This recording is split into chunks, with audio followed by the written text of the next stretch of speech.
నర్సీపట్నం మున్సిపాలిటీకి సంబంధించి మా వైఎస్ఆర్ కాంగ్రెస్ పార్టీ యూత్ అధ్యక్షులు అల్లంపల్లి ఈశ్వరరావుపై తప్పుడు కేసులు బాధించడం కాకుండా ఒక చీటింగ్ కేసు 420 కేసు పెట్టి ఈ రోజు దుర్మార్గ పాలన అయిన పదవి చేయడం జరుగుతుంది.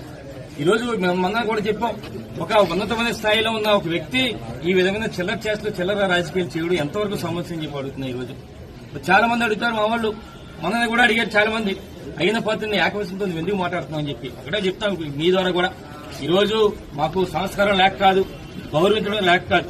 ఈ రోజు నర్సీపట్నంలో మున్సిపాలిటీలో టౌన్ లో ఒక పోరంబోకు ఏదైతే నేను హత్య చేశాను, పోలీసులు ఏం చేయలేకపోయారు, న్యాయస్థానాలు ఏం చేయలేకపోయి విరవీగుతున్నాడు, భయం లేకుండా బతుకుతున్నాడు.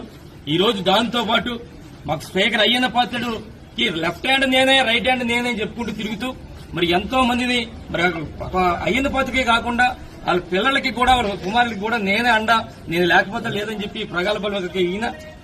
అలాగే లక్షల రూపాయలు వసూలు చేస్తున్న చందాలు దందాలతో వసూలు చేస్తున్న ఒక పోరంబోకు నా కొడుకు వల్ల ఈ రోజు నేను ఆ విధంగా మాట్లాడుతుంది తప్ప మాకు సంస్కారం లేక కాదు. ఎందుకంటే ఏ స్థాయిలో ఉన్నా సరే పెద్ద స్థాయిలో ఉన్న వ్యక్తిని గౌరవించే స్థాయి సంస్కారం మాకు ఉంది. ఇలాంటి పోరంబోకు నా వల్ల మేము కూడా అలా మాట్లాడుతున్నాం.